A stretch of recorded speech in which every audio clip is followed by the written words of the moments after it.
Welcome! In front of me I have Suunto Vertical and I'm gonna show you how to change the language on this watch.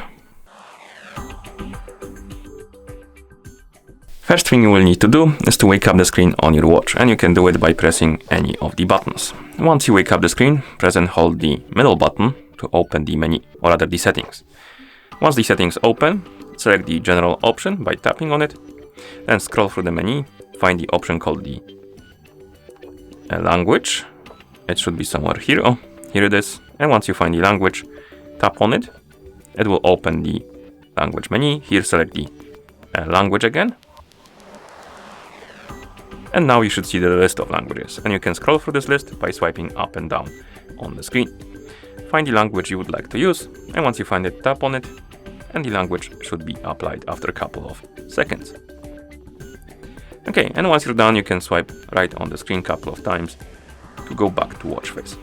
And that's how you change the language on this watch. Thank you for watching. If you found this video helpful, please consider subscribing to our channel and leaving a like on the video.